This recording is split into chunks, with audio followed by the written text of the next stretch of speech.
This is WAW. What a week. What a week. PoliTricks. Hey, Tom. Welcome to another episode of WOW What a Week. Hashtag PoliTricks with Fresh and Botsang. Hopefully your week has been incredible and full of shenanigans and PoliTricks. That's why we're here, to break them down for you. Botsang. Yes, Tato, thanks, and thanks to the viewers. It has been a very busy week for some, except for me. But, God willing, we are here. In fact, weekends are robot or orangey today. Hey, like last week, you came to the studio with shorts. I nearly wore shorts, actually, and I thought the viewers would say, what's wrong with this guy? He's not playing here. Yeah, the show is on a Saturday for a reason, so we can relax. We can relax. Absolutely. I honestly nearly wore shorts, but I just, felt like being a bit casual. Erra. Hey. Let us start with a story that goes back to 1993. The assassination of Communist Party leader Chris Hani. Yes. Yeah. He was murdered by Janusz Waluś, a Polish extremist. Yes. And as we are told, the assassination was meant to destabilize, I think it was the Codesa talks at the time. Engagements, yeah. And I think thanks to Madiba and his measured address to the nation, we probably averted what could have been a very bloody situation. But fast forward to the release of Janusz Waluś.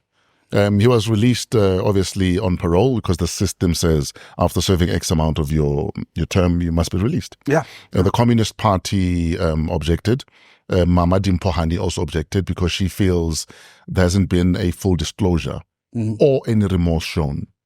And what was decided after he got parole 2 years ago is that after the parole is done, he'll be deported to Poland. Yes, man. And the Polish government would have to cover that because his citizenship was revoked. Yeah. Which means it becomes a Polish problem. Yeah. What are your thoughts and your views on, one, the deportation?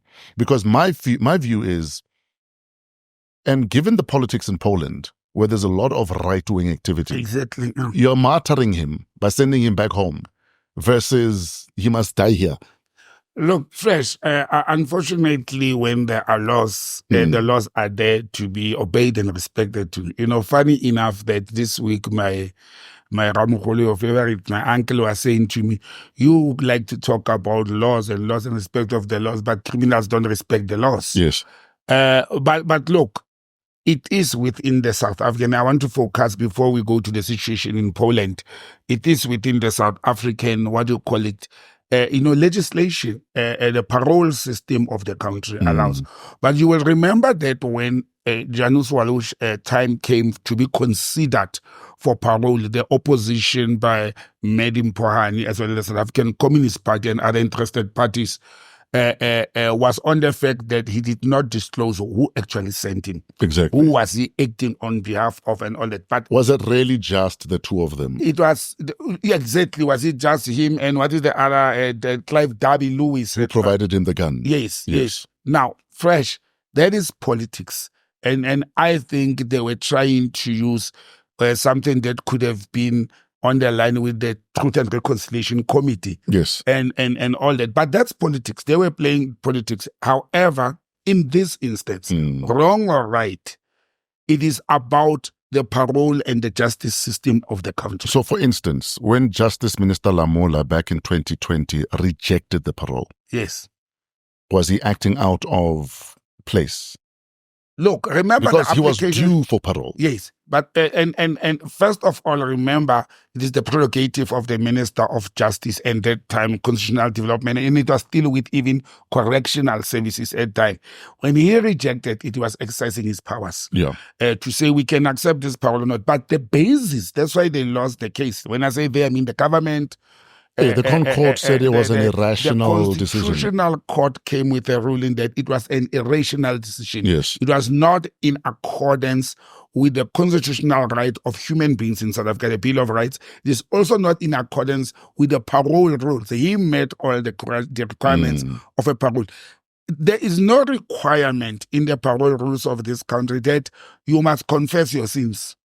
or your crimes, or who sent you, why did you do that?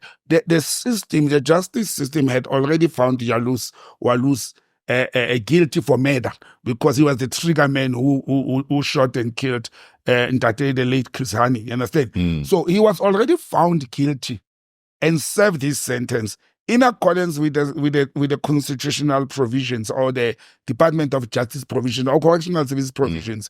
So I agreed with the Constitutional Court that time to say the minister and their basis to oppose his parole was unjust. And then the court ruled that he must be provided his constitutional rights as prescribed by the Constitution, and that's 3 years back now. And also then came on the terms and the conditions of the parole. Sure. That he will be deported to his country of origin, which is Poland. The fact that he didn't tell us the truth, the fact that he promised this past Tuesday to have a press conference in Poland, in Polish, to tell who actually sent him and what actually happened in 1993 when Hani was murdered, it's something outside the constitutional provisions. And he may decide to keep quiet. He has served his term. He has received his parole. The condition is he must be deported to his country. Now, that's where his regime or country, Poland, comes in. And they accepted that they will extradite him from South Africa. And also they will cover the cost of deportation from South Africa. And remember also along the lines, due to the diplomatic relations between South Africa and Poland, the Polish, to show how serious they were, they revoked his citizenship when he was in South Africa. Now they will have to give him his citizenship back. It. Yeah. And you know what does it say? It's going to make him a hero in his country, especially with the political situation in Poland. Remember, the extremists have lost power in Poland in the last few years. They've lost power, and that's the parties and organizations that he claimed to have belonged to. In Poland, who are right-wing, extremists. I was going to say, because you still have a gang, almost 50%, I would assume, of radicalized youth in Poland. Exactly, Fresh. But like I said, he may be going to Poland, or he may be in Poland to be used to resuscitate the defeated. Understand? Hence I'm saying that, he's being martyred by being sent home. Well, that's his country, and that's how his country is operating. What could you have done if the Constitutional Court has made a ruling? Could have actually kept his South African citizenship. And then said your parole conditions include house arrest for X amount of years. I don't know. And we must maintain him like we're doing with all others, the voter persons and others that we are maintaining. We are taking care of them. We are giving them stipends every month, or we give them jobs. So we should keep a problem here and continue to feed, fund, and give salary to that problem. No, let this guy go to his country. It is not going to bring back the life of Chris Hani, who will probably live this world without knowing the truth. I think it is important for people like the Hani family, and the kids, to know exactly what it is, because there's been rumors and talks here and there that actually, despite the fact that he didn't act alone, Clive Davy Lewis was involved. The firearm that was used was a 9mm Parabellum Z88 that belonged to the South African National Defence Force, and the apartheid government, agents were involved. And some people within the African National Congress who are said they could have compromised Ntate Hani at that time. But Fresh, I sit here and I think how cruel. I understand why the apartheid regime would use an extremist right-wing Polish immigrant who actually came here just to kill her. He was not an immigrant who came to live inside. He just came here specifically to kill. No, but he had citizenship, though. So how would he have gained the citizenship? No, all I'm saying is I would understand how the apartheid regime have given him citizenship to come and do the dirty work. Okay. But what will baffle me is why would members or leaders of the African National Congress that Chris Hani led, with pride and dignity for over years, get themselves involved in assassination of of their leader. Especially after what Hani has done for the ANC in exile in Lesotho from the time was, you know how many assassination attempts he has survived in Lesotho, in Zambia, all over, even in Rhodesia, the former Rhodesia and Zimbabwe. The ANC had protected and worked with him as their leader, and why would they now go to an extent of helping right-wing immigrants and the apartheid regime? That would be betrayal of note. But who in the ANC would have interest that Hani is assassinated? Is out of the way. Understand why? Why would someone? What interest would they have had? Especially when you look at how the ANC was united in 1994. There's nothing called absolute love or absolute unity. But the ANC, whether we like it or not, between 1990 and 1994, they were one united force. They worked together, even where they disagreed. We all know that Ntate Hani stood up, was one of those who stood up, was against the negotiation, was against the Codesa engagements. But after Madiba sat down with him and engaged him and other people like the then negotiator, President Mbeki and President Zuma, they engaged with him, and he stood up and he said, this is what the leadership of the organization want, and therefore I will abide by what they've decided. Why would you kill a person who has arrived at a point to say the leadership has made a call and I am accepting what the leadership has done? But Janusz Waluś may be a thorn in us, maybe an enemy of black people in South Africa. He's going to be a hero in Poland. I just wish one day, should it happen before some of us die, we actually know what actually transpired. But Fresh, again, I'm saying to somebody, why would we believe him? Why would we, in our normal senses, stand up and believe that what Janusz Waluś is going to tell us, or he promised to tell, that he couldn't tell in 30 years? Why would we believe him now that what he's going to say is the truth? You know what I think is going to happen? And I think the day he talks, it will be a strategy to divide the ANC even further. And I think names are going to be thrown in there. Are you saying he could talk for the sake of just muddying the water and it might not even be factual? He has no honor. He is not an honorable person. A person who shows remorse, as Modimowame is saying, if he was showing remorse, if he was sorry about what happened, on hindsight, in reflection now, the daughter had come to South Africa twice to engage with the SABC and ENCA and the father. He had an opportunity at that time. He had an opportunity when he approached the Concord to say, you know what, if my parole is being denied because I've been told, let me tell, and for peace sake, I will leave this country. What makes us that he had to fight to be silent? Remember, going to the Concord is to fight to be silent. Sure. I will die with this. I've served my time, let me go. I've served my time, let me go home. That what he's going to say, if I will not believe what he's saying, he's going to muddy the ANC, he's going to divide it even further, he's going to throw names of ANC leaders. Some of them, I can tell you now, some of them have departed. And you know, these people who talk about the departed people, what they said, this is what they believe in, when they are not there to defend themselves. Let me make an example.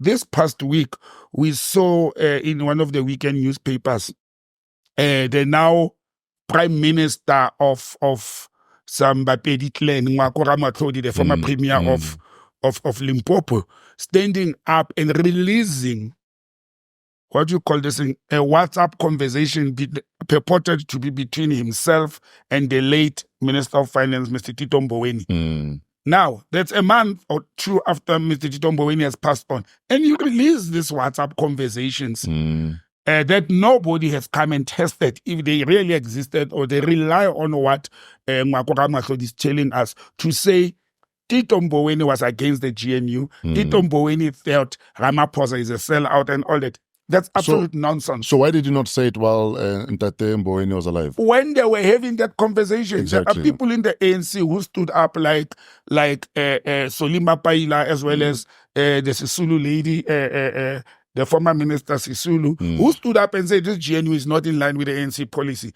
Now, for Ngwako Ramatlhodi to come and say there are other leaders of the ANC, some are even dead. They must stand up then. They must stand up. What kind of cowardice is this if they claim to be leaders? So it's the same thing as Janusz Waluś standing up and telling us or coming to tell us that some of the departed ANC leaders were involved in the planning of the assassination of Chris Hani. I will dismiss that as hogwash. Mama Dimpo is saying there must be an inquest. Should there be an inquest? The inquest will only, I think, I understand where Mama Dimpo is coming from. If you want closure, there are people who want closure and to know the truth. Sure. But I think the inquest will only be logical and successful and bear the fruits if the role players, those who were or are alleged to have been involved, they are one active and participating in an inquest. Sure. And they're prepared to tell the truth. Now, if you were part of the team that plotted to assassinate a leader of the South African Communist Party, a commander of Umkhonto we Sizwe, or the last commander, because, Chris Hani was the last commander of Umkhonto we Sizwe, because if you recall, he was with the last batch that came back into the country, while the likes of the late Ntate Joe Modise were already in the country. Yes. Understand? So the last commander of Umkhonto we Sizwe, the flamboyant and vibrant South African Communist Party, Secretary General, who will stand up and say, I'm ready to tell the truth in their normal minds? Who will do that? What I'm saying is, if we fail to get the truth from these people when they are still alive, it's 33 years back. What makes us think we will get the truth now? Especially we have let Janusz Waluś to live without telling the truth. And the man is not going to tell the truth. The fact that he thought or he is not safe by telling the truth while he was in South Africa, it also brings back to what could have happened to him when he was in jail. If any South African, any patriot wanted to harm Janusz Waluś, they would have done it in jail. Sure. Where are the jail gangs? Where are the patriots? Where are the rebels and revolutionaries? While he was a sitting duck. Exactly, you understand? When we had that opportunity, nobody has attempted anything on his life. I suspect he will release a book because he needs income. I suspect he'll release a book. It'll be a bestseller. And maybe from that book, we'll actually maybe start seeing a trail. Connecting the dots. Where we can connect the dots. Or maybe he'll be as bold as to say that, yes, it wasn't just me and Clive Derby-Lewis. There was a bigger plan. Look, it was a bigger plan. And maybe there was just the two of them. There were just two lone wolves. In fact, there was a lone wolf who took a misguided right-wing radicalized youth from Poland and said, here's a gun, there's a darkie, we don't like him, he must die. Why only him? There were so many communist leaders in South Africa. There were so many radical leaders in the ANC. Not with the influence and the level where Hani was. Hani was on another level. Yeah, no, he was on another level. He was on another level. And looking at the fear that was in the heart of a lot of people who believe that we can't trust the blacks with the country. Hani would have been a big problem for them. Funny enough, Fresh, I must tell you this quickly with the viewers. Being a Pan-Africanist, I had always wished Chris Hani was in the PAC or in the Pan-Africanist camp. Yeah. He was just misfitted in the charter. He was one of the ANC leaders that I adored. When this thing happened, one of my best friends and actually my karate mentor, Sekhalim Mota, we went, he was from the MK, I was from Apla. So he went to the Navy. Sure. And I was chased away because I couldn't swim. And he went to the Navy, very successful guy, but he was chucked out of the Navy because he was... Your mic is... The mic, Yeah. Is it fine now? Much better. Okay, thanks. He was in the Navy and he was chucked out of the Navy. Sure. He's one of the people, may his soul rest in peace, he passed on years back. Sekhalim Mota, the first thing that happened when I heard the news of Hani, I said to him, you see, you Umkhonto we Sizwe guys, you drop the arms, now they're killing your leader. What are you going to do? The men wanted to go and dig the AK-47s and the Pangas, and the MK guys, they actually wanted to start a fight. To take the fight to them. To take the fight to them. And that's where Mandela, if you recall, President Mandela was not even in the country when Hani was assassinated. And I was looking at MK guys to say, let's see, guys, they've taken your commander down. And it's very clear, it's white people, it's racist, it's right-wingers. Do you see why negotiations are not going to work? But I think, at times, rationale kicked in. And that's where the rationale of Mandela kicked in. I was going to say, I mean, where do you think we would have ended up had the MK taken arms? Bloodbath in the country. Yeah. We could have went into a very serious, and I don't think as black people, we were armed and ready to could have faced the apartheid regime. Sure. Internally on combat. I don't think we're in a position to can do it. The fact that we're in majority, but only 10% of us were exposed to radicalism and military and military training, it was not going to help us. Sure. May we move on? Yes, sir. Until then, we'll wait for Walush's for Walush book to start talking. Yeah, we'll wait for the book, and there'll probably be a documentary miniseries thing, because unfortunately his story is a story that will get eyeballs if it's turned into a movie or miniseries. Yeah, it will. I'm just concerned that his story may just destroy the ANC further, deepen the gap in the ANC. People's name will be thrown in there. People will end up hating each other or hating some leaders of the because of what he's going to say. The thing is, we will never know the truth. It will have to take people with very bright minds who can connect the dots, or somebody from the ANC to stand up and say, before I die, let me tell the truth. Sure. But that's not going to happen. It's not going to happen. Yeah. I don't think anyone is willing to go out telling the truth. You know, anyway, the ANC National Working Committee back in the news. What's happening? Well, you know that about 3 weeks ago, or it's 2 weeks, they visited the KZN. Sure. It's that process of the ANC to reflect on their loss of the elections. Yeah, because they're meeting Gauteng next, right? They've met Gauteng. They've met Gauteng this past week, and the meeting was not as robust and as long as the KZN took place. So 2 weeks ago, they met with KZN. And this week they met with Gauteng. Look, Panyaza, and coincidentally, this is a very good, interesting coincidence. You know that the ANC Youth League has been troubled. They've not had elective conference and all that. Coincidentally, the ANC Youth League is having its first elective conference since they were dissolved, and they've been putting structures to manage them. And the elective conference is happening at the same venue where the National Working Committee and the Gauteng provincial ANC leadership under Tate Panyaza Lesufi were meeting. So after that, Panyaza Lesufi had to go and address the youth to open and set the tone for the elective conference.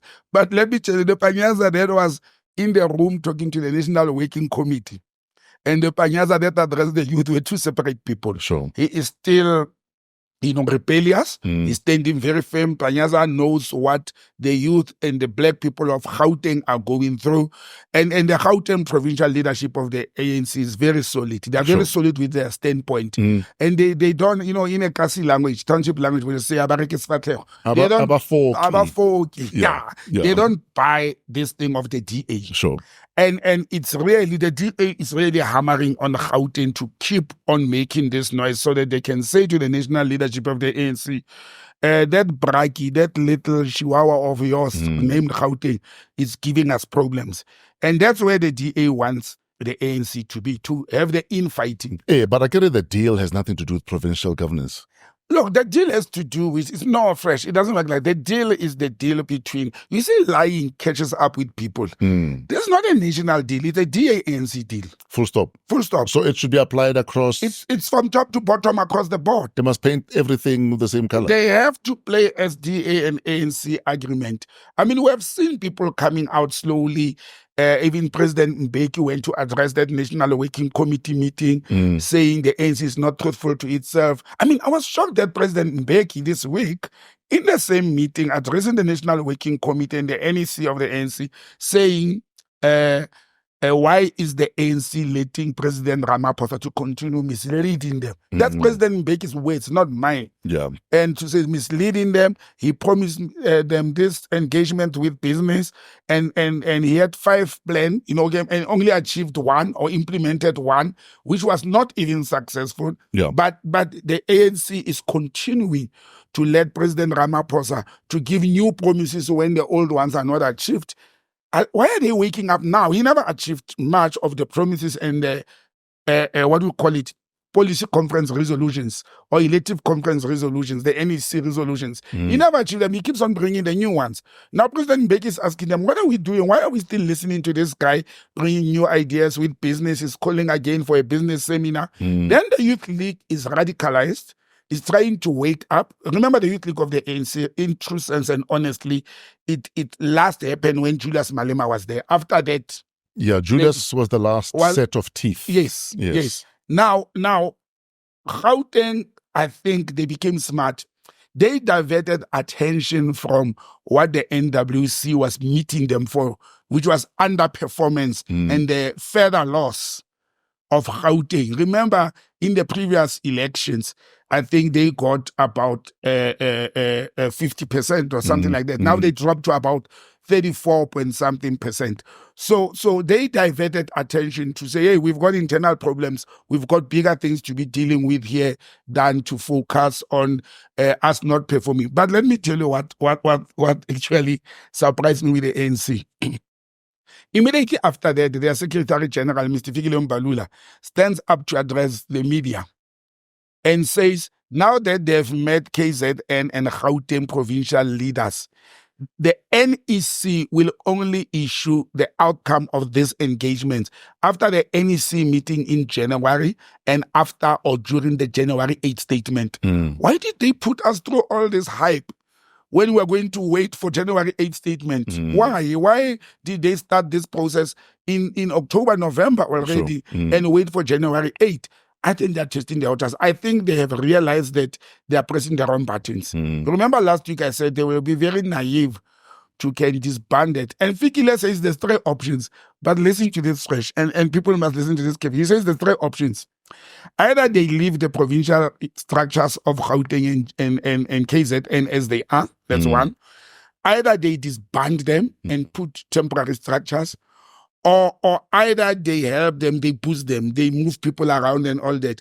What other options were there? There's always been that three options. You can't go into an exercise and come back with the results of the obvious. You understand what I'm saying? Yeah. These options have always been there. So why did they embark? It's not like there's option 4 and 5. No, there's no option 4 and 5. It's either you disband or you support the structure. You find ways of bolstering the structures. Yeah, you find ways. And there's nothing new. But I think they are playing in the wrong hands because these two structures, remember KwaZulu-Natal and Gauteng, have the biggest electorate in the country. Yes. And they are the most powerful structures of the ANC by influence. And you don't want to be messing up with it. So they might have lost the popular vote, but they still have the numbers.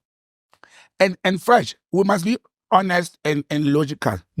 How did they lose? Why did they lose? They didn't lose because they performed bad. Sure. They didn't lose because their supporters, they lost because Umkhonto we was born.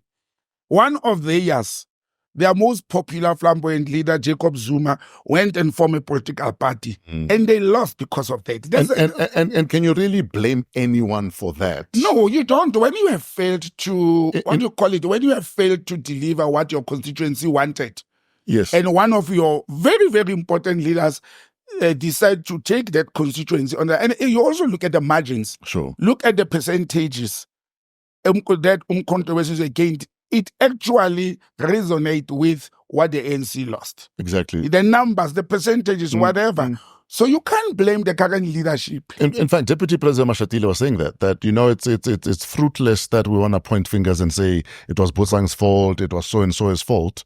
The bottom line is it doesn't matter who would have been at the helm of that structure. Exactly. The result would have been exactly the same. The result would have been the same. The result would have been the same. So I if I was the ANC advisor, I will tell them to look at how they're going to rebrand, rebuild, and without pointing fingers and blaming each other, because it can cause further damage. Because I can tell you right now, even if Madiba was still alive and he campaigned for them in KZN, yes, and JZ had jumped ship, the result would not have changed. The result would have, look, leave Madiba even out. 4 of their stalwart leaders, President Mbeki, Ntate Tokyo Sekhwale, Matthew Sposa, and who was the other one? They all stood up, 4 former big leaders to say, we are going to stand behind the African National Congress in these elections.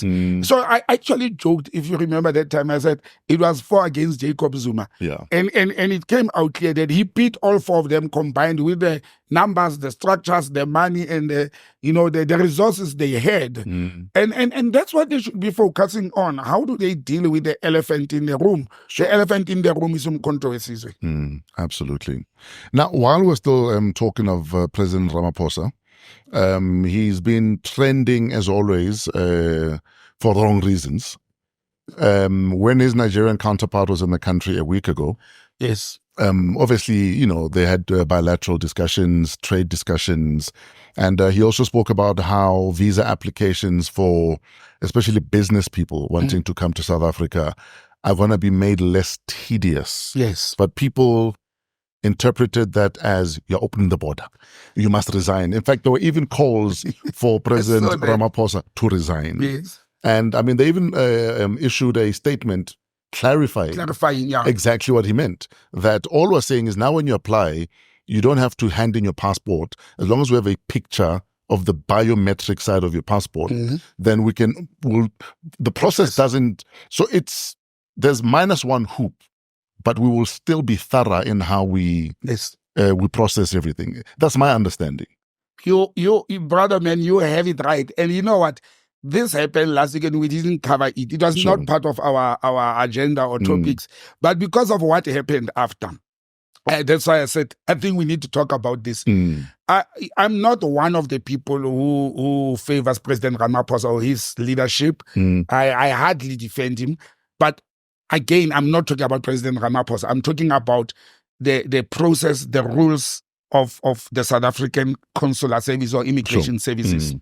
Number one, even after the presidency has issued a statement to clarify, people were still on the president's case. And you want to bring Nigerians here, you want to open borders and flood. That is not true. That is not what the president was saying. The problem with South Africans, I'll start with the problem first. The problem with South Africans are anything that smells foreigners from Africa, particularly Nigerians, they don't want to hear anything. I'm telling you, even if Nigeria can say we are donating oil to South Africa, South Africans will not receive or accept that oil because of the suspicion that has been created that Nigerians are criminals and are bad people. And that is the truth that's sitting with us. And not that I'm agreeing with the social media streets, but unfortunately, the rotten elements from Nigerian society that go into neighborhoods, other countries, and are part of human trafficking, drug dealing, inner city decay. Often people can relate to that at a personal level because they will know someone because that's what they know. Because that's what they know and that's what they've seen. I mean, I can tell you right now that Nigeria probably has more academics globally than any other country. Absolutely. Professors and people at universities across the world. Probably more than any other nation. But it's the rotten apples that bring the bad name. And this rotten apples fresh, as you put it, they have either outnumbered or dominated the good ones. And globally, understand? Globally, it's not only in South Africa. This past week, actually, the UK government, and we'll get back to our story, the UK government had sent the foreign nurses for testing. When there's nurses from South Africa who immigrated to they send them for testing to test their qualifications. Over 80% of Nigerian nurses who were accepted into the health system of the UK were found to not be nurses, fake qualifications, liar. They couldn't even pass basic tests. You understand? In the UK, this past week, I'm not talking about history. Now, what President Ramaphosa was doing and say, let me first say, guys, it is normal in consular services. Immigration, consular is covering immigration services. It is very normal. It's a common practice that there's various reasons why a diplomatic mission or a consulate or an embassy will say, keep your passport while you are processing your visa application. It's a normal practice. It does happen. We are not starting with Nigeria. One of the reasons they do, remember, President Ramaphosa was talking specifically about business visa applicants People to coming South Africa to do business. to come and do business, or whatever kind of business. Okay, and we're not talking about criminals here. We're talking about official people who are coming here. Now, if you're a business person, because the criminals are going to get in whether we want them here. Yeah, no, they will come in. But let me make an example. You are a business person. Sure. You travel a lot. Now, if you have a passport that you are applying for a South African visa, let's say at the South African High Commission in Botswana. Let's assume you're in Botswana. And now it's sitting there. Now it's sitting there, and you have to travel to Mauritius to work.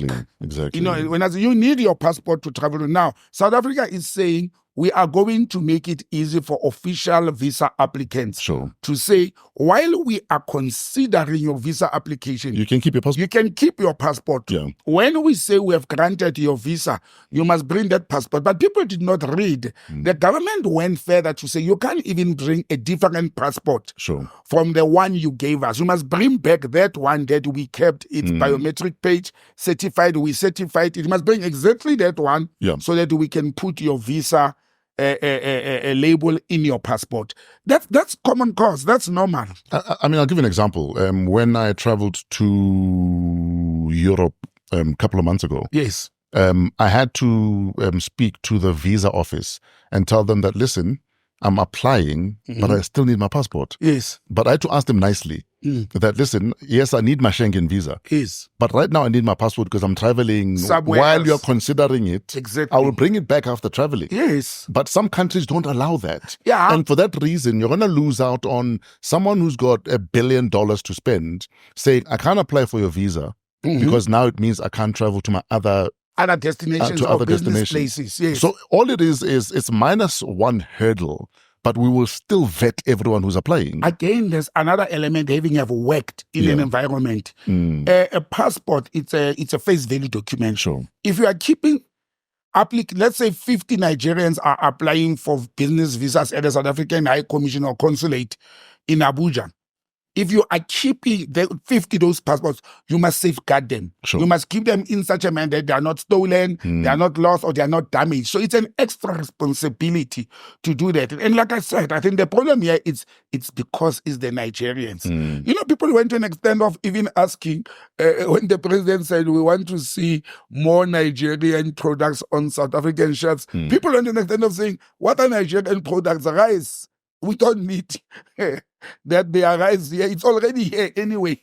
People were actually asking, what are Nigerian products? And I find myself scratching my head now that what are Nigerian products that we want to see on our shelves? Well, apart from the oil, obviously there's petroleum products, yes. the petroleum byproducts. Exactly. Even exactly. I mean, there's potential R1 trillion business between Nigeria and South Africa. Absolutely, that is not happening. And I think as governments and as the two giant nations of Africa, we should not allow the criminal element of our people to can actually stop the government from doing its duties and its normal business and bilateral engagements and transactions.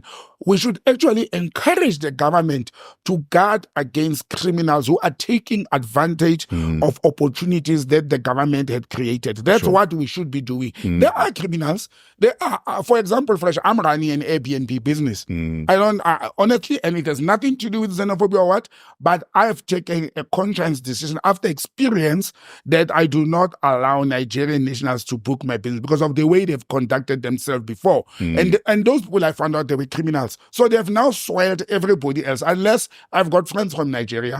I've got neighbors who are from Nigeria. They are here, professional engineers, doctors. And unless they book my place to go and stay there because I know them or they book for family members. But an unknown person, I will not allow it. And it has nothing to do with being Nigeria phobic or what. It's a control mitigating factor that I've put into place to say to avoid stress and trouble and risks. I'm not going to allow that. But I think the government must do more. Explain more to people, educate the people more about how the visa system works. And it's the same as people saying, why do we give Zimbabweans visas to come to South Africa. People don't know that actually Zimbabweans do not need any visa to come to South Africa if you are here for visitors, short term. And what is short term in this instance? The Immigration Act allows up to 90 days. Sure. But again, me and you, every week we hammer on one thing. Know your laws, know your rules, inform yourself before you can go and make noise that South Africa has opened floodgates for Nigerians. That is not true. That is not correct. And that's not what the president has meant. And I'm not here to protect President Ramaphosa or the GNU. I'm saying that's what the rules of this country at the moment are prescribing to Nigerian nationals coming to South Africa. In fact, all nationals. Yes. Well, there can be difference from here and there. Sure. It's nuanced accordingly. Yes. Understand? So there is nothing specific. And that's why the president of Nigeria was here. Sure. On an annual binational, bilateral visit and relations. Those are some of the things that are discussed. There's so many things that were discussed there. And I think it's very important that nations meet and discuss this and renew whatever pacts we might have made, because that's how you oil that machine. That's how you keep the machine going. I mean, for instance, I had no idea that there was a deal between Namibia and Botswana. That you don't need a passport anymore. Yes. As long as you have your national ID, yes, you just show your ID and you cross the border. And you cross, yes. I mean, it happens. We have the same with some in South Africa. It's in some ports of entry between Botswana and South Africa. There's a border crossing that's by foot border. There's no vehicles. Sure. Or something like that. You don't need a passport to can cross because the village is this side and this side. You actually walk 10 minutes. And it's literally. Yeah, and the government came with a wise decision to say you don't need to stay. The passport will be full in 1 week. Exactly. And as I said, so you need your South African ID card or your Botswana ID card to show to an immigration official and you cross. We have the same in Lesotho. There's a port of entry between Lesotho and South Africa where the families, actually kids, literally go to school from Lesotho into South Africa. They walk across the border. They walk across the border. Why do you need a passport for that? These are some of the provisions that are made by governments. And the reason the government arrives at that spot, as you correctly say, is because there's this bilateral engagements where public officials sit down and say, no, but what can we do to can aid those families, to can aid those taxi drivers who are transporting people? A passport is very expensive, about 600 rands. Now, if every week you have to renew a passport because it's full, the government provides solutions to what we call the tried and tested travelers. And I think even more important than that is how do we facilitate that there's trade between the two nations? You make me feel like I'm at work now because one of my major KPIs was to facilitate trade and travel between our neighboring countries. Yes. Whether it's vehicles, passengers, or goods. Yeah. To make sure that there's a free flow, there's a seamless flow of trade between the countries. And we are not putting a blind eye on criminal elements. We are simply saying we can't neglect and ignore the work that we are supposed to do as governments because criminals are taking advantage of the good relations between the countries. We must actually deal with the criminals. Absolutely. Let's move to the G20 summit. South Africa is the chair. Yes.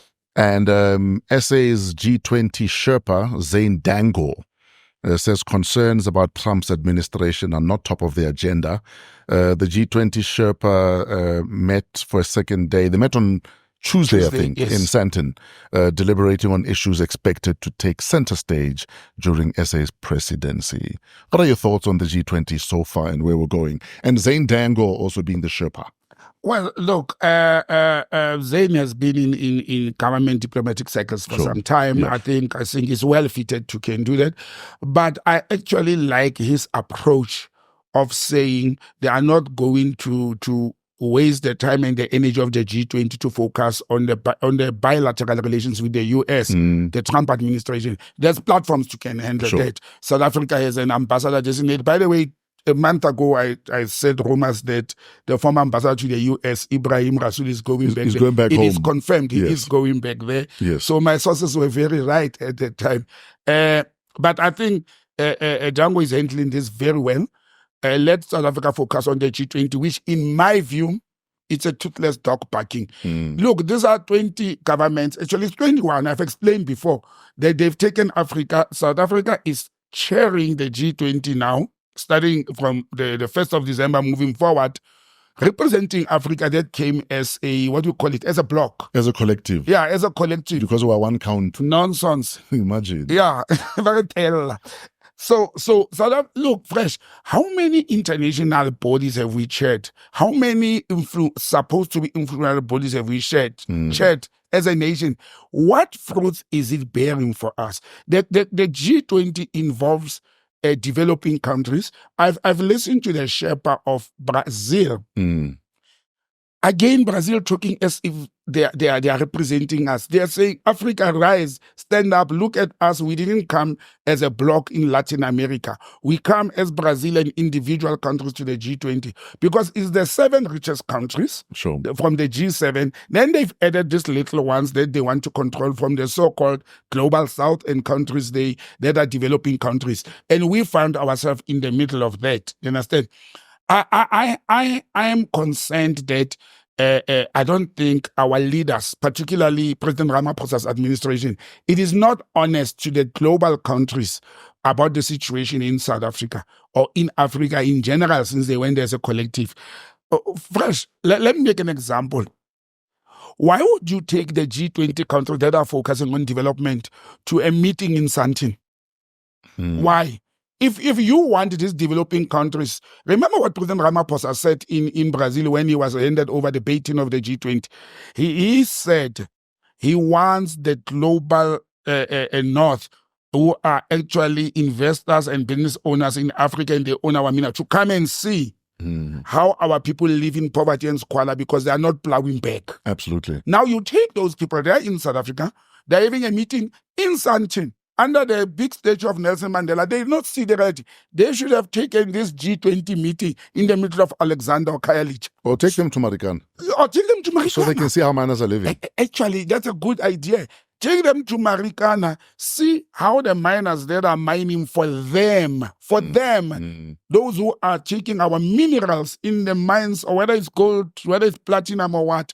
Why take them to Sanchez? So that they can see the reality. Feed them with water from that dam in Marikana or them where the mine is dumping. Let us put that water on the table. Don't give them bottled water. Let them see what they are doing. Maybe humanity will kick in when they see reality. Now we take them to Sandton. They see everything is glitz and glamour. That's why they don't believe. That's why the G7 countries and the countries of the North, they don't believe that countries of the South are poor. Because when they go to Brazil, they go to Brasilia, the capital, which is one of the world's most modern city. When they come to South Africa, they are either in Cape Town or in Sandton. I don't even want to say in Joburg. I want to say in Sandton specifically. You understand? In fact, the closest to squalor they might see is Babatla Kosamit Klabuko Hilbo. Because they're feeling naughty. I'm not part of that. You understand? So we are not realistic. We are global countries of the South, and we are begging the North countries, because that's what they've done. They've cut the world through the equator and said the North are rich, the other ones And we are begging them to help us when the resources belong to us. Yeah. When the labor belongs to us. This was the best time for President Ramaphosa to take these Anglo-American miners. It was the best time for President Ramaphosa to take them to Stelfontein and show how their American mining companies have left the slums and danger of what is happening in the country. But we are not realistic. Anyway, congratulations to South Africa for the first time in the history of the G20 for us chairing this. I don't have any, I'm not negative, but I don't have any special expectations. I don't think nothing will come out of this. This has been happening for years. We have had men, Nkosazana Dlamini Zuma chairing the AU. We have chaired almost everything in this world. Almost everything. We have been in the forefront. But I think they are giving us cheese. I think they are playing us. They are giving our leaders stock sweets. What do you call stock sweets? Lollipops. To can play them. They want to diffuse the tension that may be coming up with the youth and the new generation. I think bringing these events and talking big language and big English about investors in South Africa and all that, I think they are making sure that we don't end up the way the West Africa has ended at the moment. And for instance, I mean, you look at the G20 summit coming here, there'll be an opportunity for a lot of small businesses to maybe make money.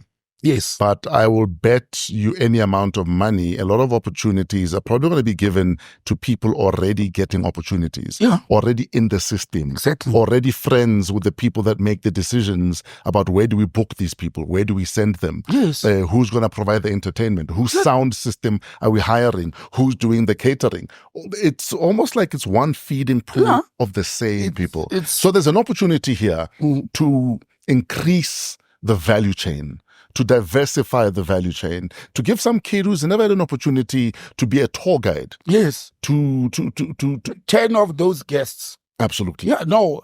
You see, you are actually even simplifying it.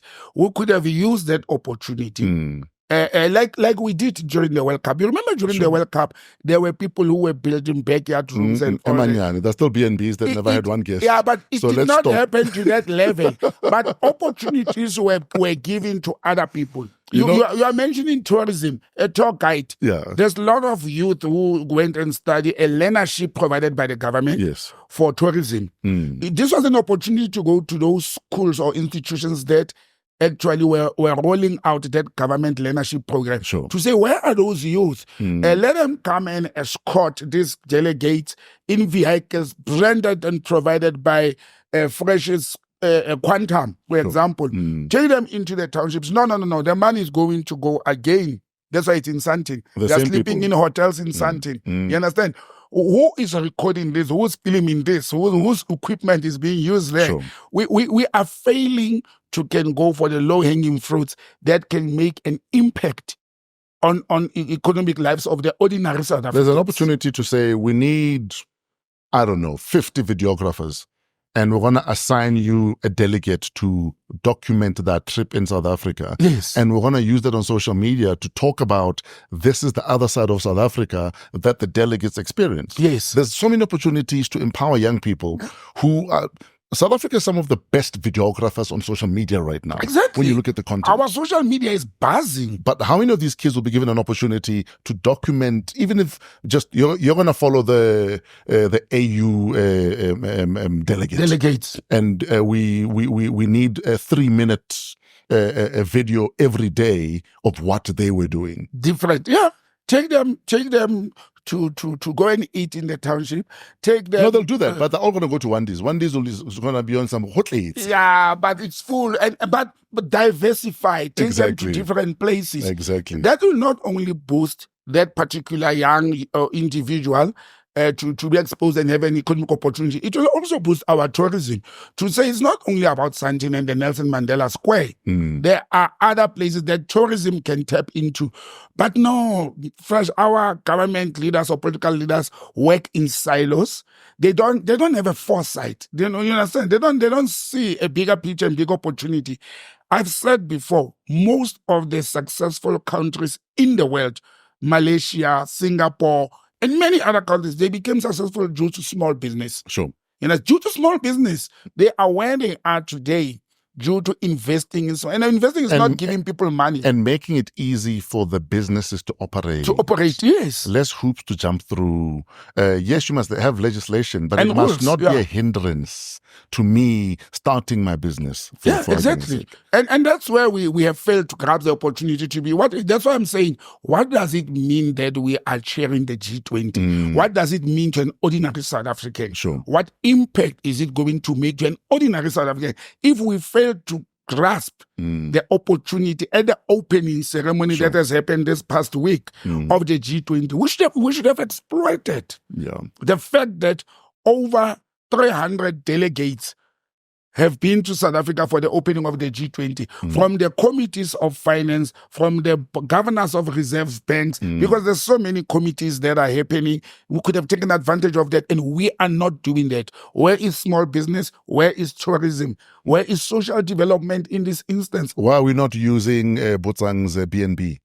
Including education. Sure. The schools are closed or kids have finished writing exams. This was an opportunity for a Department of Education to say those who have just written matric, since you are choosing to go and study at universities in future, come and experience and see what is the G20. Choose, let's say, top 10 children from or disadvantaged children from each province. Have 90 kids funded by the state to go and attend the G20 to understand what is the G20 and what is the intention of countries of the global south to participate in the G20. Take an 18-year-old who have just finished matric to be part of that. Let me tell you, that's a great investment. That child will go back to the village or the township and tell the people what is the G20, what is global. But we know the media is not going to tell them. People don't read newspapers. People don't listen to news. And that's what we should be doing. Absolutely. Quickly, happening this weekend, the National People's Assembly of the EFF. Electing new leaders, reviewing policy. What are your views? What are your predictions, if at all there's anything to predict? First, I don't think there'll be much change. The fanfare and the hullabaloo has ended. Julius has handled it before the elective conference. I think it is going to go Julius's slate. Okay. I think he is going for the third term, and the people that he's going to prefer to be in the central command team, like Mr. Guthrie Gadi, and I think Mboiseni has withdrawn out of this race. He never started. It was the people who wanted him, and people like Marshall, they will come back. Leanne Matthys will come back. I don't think there'll be any big change, but I think it will also aid the EFF to stabilize. Yeah. I think they need stability now at the moment. You know, the former leading party, ANC, and the former third leading party in their country, the EFF, they are going through a turmoil, and it's normal in politics. But I think them stabilizing their leadership and the policies of the EFF have been very clear and solid.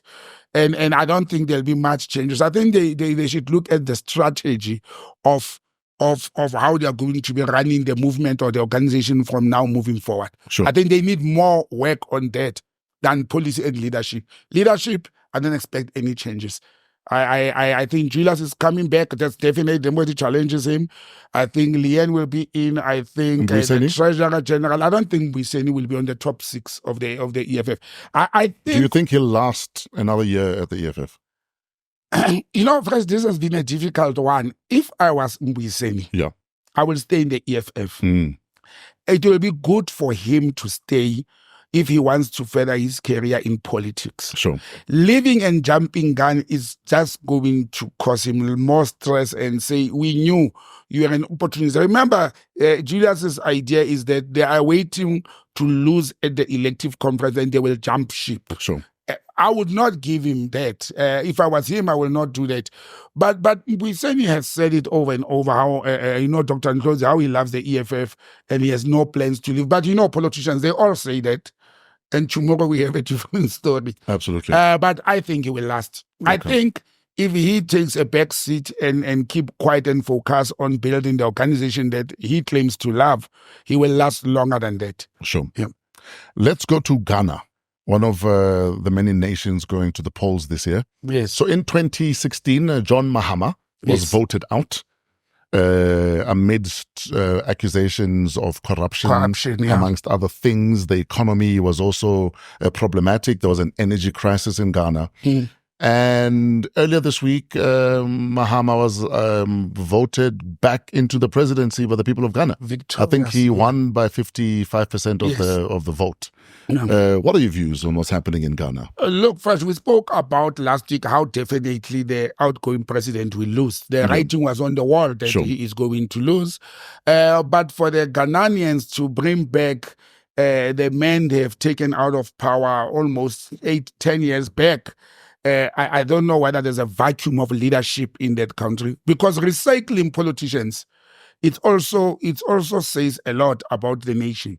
Are you saying there are no new faces, new people, new vibrant, like it happened in Botswana? Maybe even younger. Even younger, you understand? You took a person out 8 years back to say he's corrupt, he has brought the country down and all that.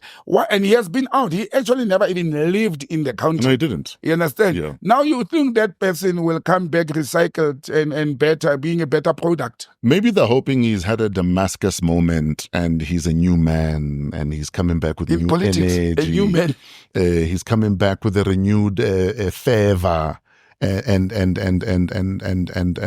will to lead the people to the promised land. I don't think he's going to bring any difference. I think what the Ghanaians should have done, they should have brought a young new person into, and they had an opportunity. They even had independent candidates contesting. They had an opportunity to bring a change, but like all other old African states, they've gone back to the old. They've done what the Zimbabweans have done, bringing Mnangagwa in. We have seen the Namibians, although with Namibia, or albeit with Namibia, is different. It's a different president. It's a woman. That's the same party. But also, it's the same party. It's the same party. It's the same bottle of wine. Exactly. Understand? It's that bottle of wine that you drank half and you kept it for 2 years, and after 2 years, like that wine may be tasting better now because it was breathing, and that's how they do it. I don't think it's a good move for Ghana. Sure. I don't have anything against Mahama. He had failed them before. And then he missed 2 terms, and then you think he will come back with different ideas. I doubt it. What if it's a case of better the devil we know than the devil we don't know? Well, we have seen in politics where people are saying, we've been saying better the devil we know with the ANC. What has it done? It has become worse every year. You understand? Although it's a political party in South Africa, there it's an individual. And maybe, let's see, maybe they know what they are doing. I'm not in the feet of the Ghanaian people, but I followed politics so much in the world that I know that recycling politicians is not going to bring any difference in the lives of the people. Sure. We are out of time, but we can't leave without touching on Syria. Syria has a transitional prime minister who has called for stability and calm. Yes. I think finally, after years of having a jackboot on your neck. 50 years. The rebel group in Syria finally got it right. Fresh, this caught me by surprise, ne? Yes. And I'll tell you why. That the Syrian government, as much as it had a dictator in, what is that? Mohammed al-Bashir. Al-Bashir, yes. Yes. As much as him and his family, actually his family has been ruling Syria. It was a family business. Yeah, it was a family business. I never thought the rebels are positioned, especially at this stage, to can topple him. Sure. I never imagined. I didn't see that one coming.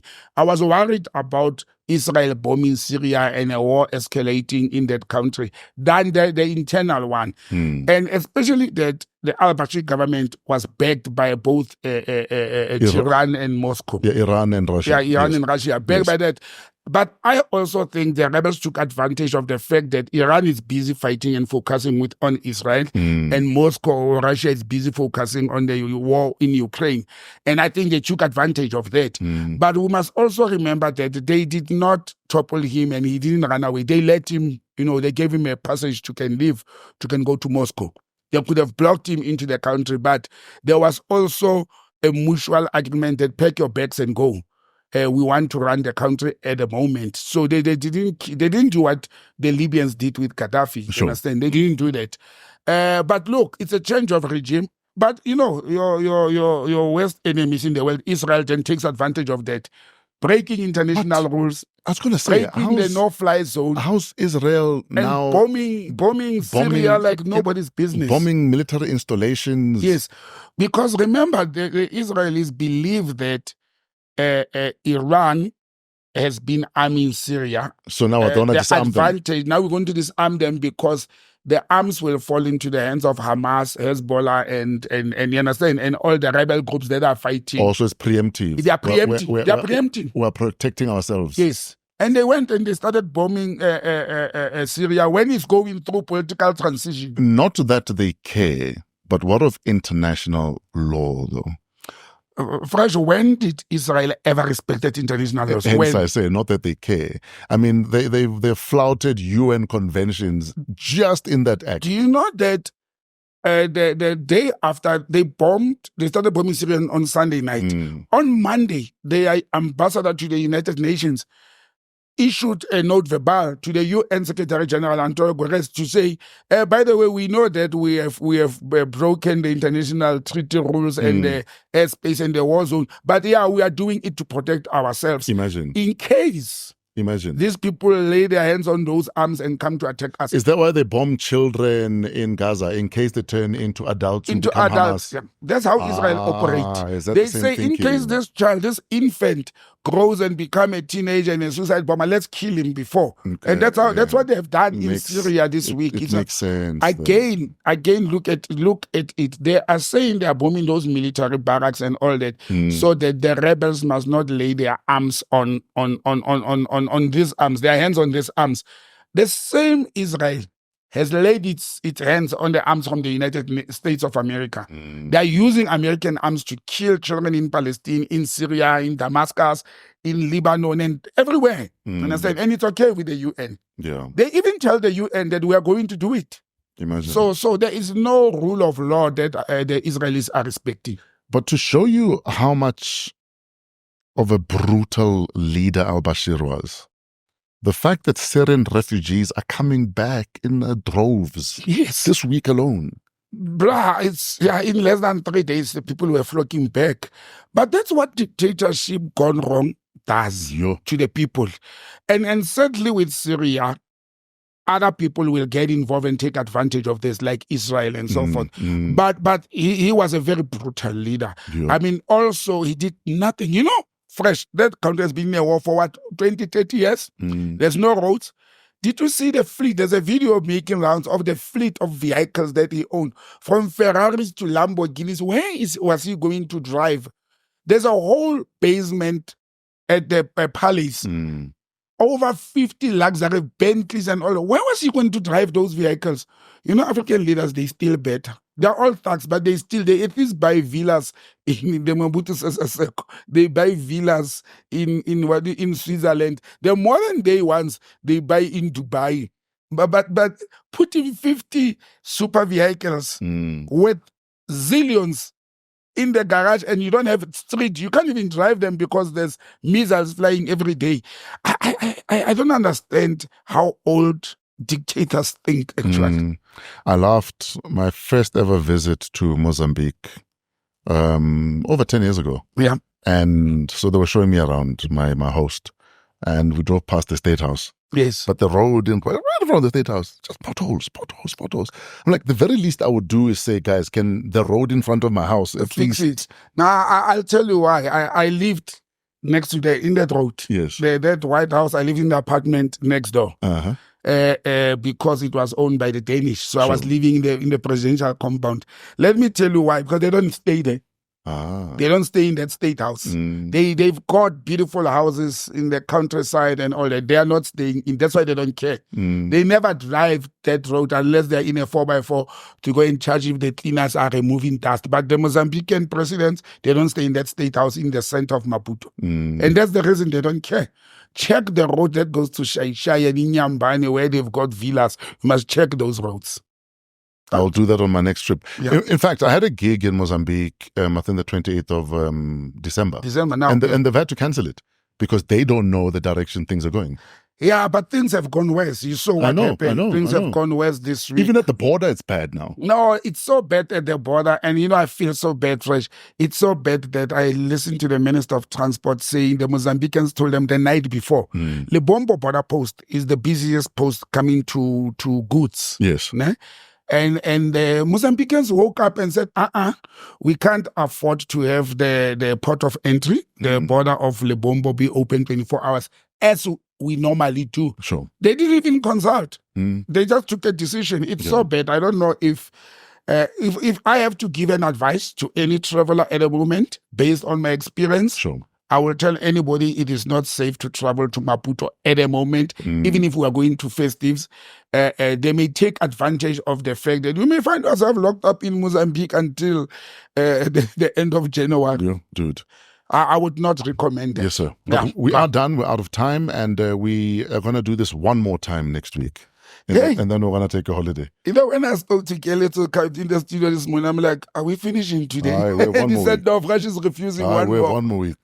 There's too much happening in the world. The for us to viewers go will be away. so happy to hear that. But I thought we are finishing today. But no, that's fine, bro. I'm available. In fact, during the holidays, we will even go live on Instagram and do live Instagram updates. session there every Saturday morning at 8. Now that's fine. No, we can do a final show next week. Great stuff. Where do people find you? How do I order your book? botsangm@gmail.com and 082-485-9100 call WhatsApp call and @botsangm on social media handles. Thanks, bro. Thank you for tuning in. Thank you for being a part of hashtag PoliTricks on Wow, What a Week. Please remember to subscribe, share the links, tell everyone to come hang out with Fresh and Botsang on hashtag PoliTricks on Wow, What a Week. Coming to you from AMP Studios, downtown Johannesburg. We are part of the Africa Podcast Network. Email us at waw@africapodcastnetwork.com. Trevor and the Pezulu Works team, shout out for all of your cinematography and the editing, and shout out to our mother, our manager, Keletso Modisakeng, our executive producer. Till next week, have a wow week in spite of yourselves. We're out of here.